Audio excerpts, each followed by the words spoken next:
Hello, Lance at Blue Collar Bobbers. I'm going to show you how to install our new low profile mirrors. Really simple. You've probably done mirrors before, so you don't need to worry, but if you haven't, let me show you how to do it.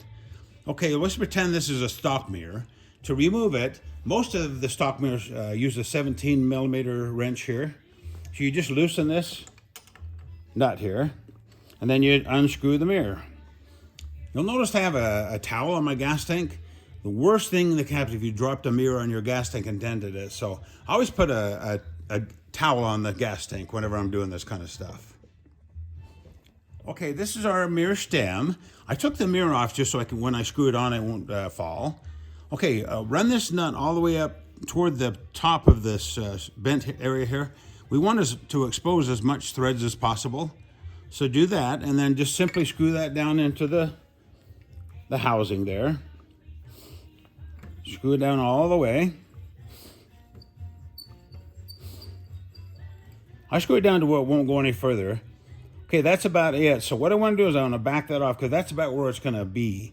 I take a 14mm wrench, and I'm just going to snug this up a little bit. Okay, you don't need to get too tight right now. And then we'll put the mirror head on.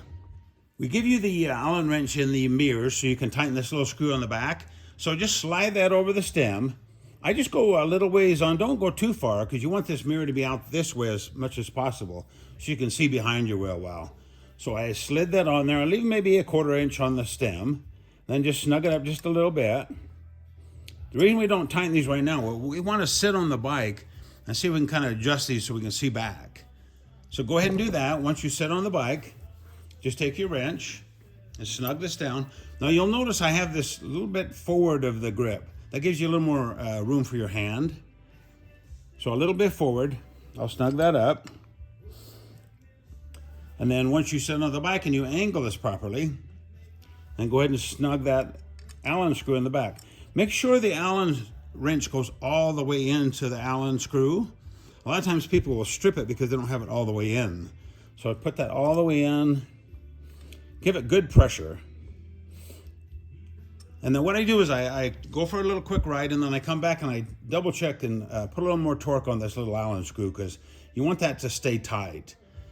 So there you have it, guys. It's a pretty simple process. I'm going to come around the back side and take a look here for you.